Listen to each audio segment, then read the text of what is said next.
जाएगा। इमाम हुसैन अलैहिस्सलाम ने हुक्म दिया कि यहीं खैमे गाड़ दो, अब हम आगे नहीं बढ़ेंगे। ये वही जगह थी जहां से जब इमाम अली अलैहिस्सलाम जंगे सफीन से वापसी लौट रहे थे तो आपने यहाँ रुक कर फरमाया था, ऐ हुसैन, उस दिन सब्र करना जिस दिन तुम्हारा बाप तुम्हारी मदद के लिए तुम्हारे पास नहीं होगा। तुम करबला की जमीन पर सब्र करना, क्योंकि वहां तुम्हें अकेले मौत का सामना करना पड़ेगा। तो जब 2 मुहर्रम के दिन इमाम हुसैन अलैहिस्सलाम के साथियों ने करबला में खैमे लगा लिए तो इसी वक्त यजीद ने 4000 के लश्कर के साथ अमर बिन साद को हुर बिन यजीद की फौज ज्वाइन करने भेजा। इससे हुर बिन यजीद की फौज और ज्यादा बढ़ गई। इसके अलावा भी अमर बिन साद यजीद से और ज्यादा लश्कर मंगवाने लगा, जिसके बाद इसकी फौज 1000 से 30,000 हो गई। वहीं दूसरी तरफ इमाम हुसैन के साथ इनके सिर्फ 70 साथी थे।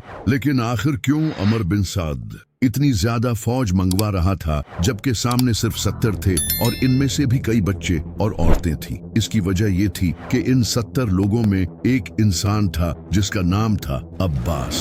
ये इमाम अली अलैहिस्सलाम के बेटे और इमाम हुसैन अलैहिस्सलाम के भाई थे। ये इतने बहादुर थे कि जब ये जंग में लड़ते थे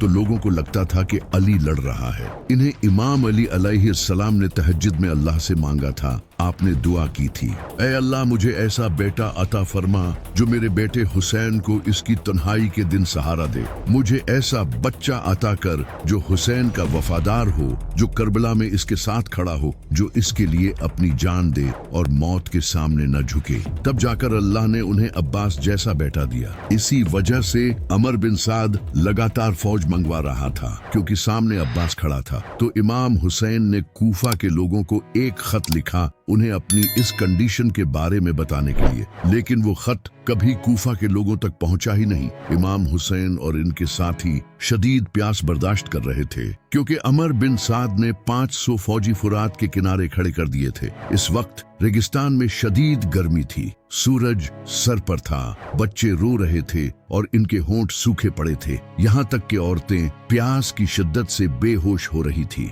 प्यास की वजह से इमाम हुसैन के साथी कमजोर हो रहे थे, लेकिन इनका जज्बा मजबूत था। इमाम हुसैन अलैहिस्सलाम के एक बेटे इमाम ज़ैनुलाब्दीन अलैहिस्सलाम पहले ही बीमार थे। बीबी सकीना इमाम हुसैन के पास आकर बार बार पूछ रही थी कि बाबा पानी कहाँ है। इमाम हुसैन अलैहिस्सलाम ने दुश्मनों को पैगाम भेजा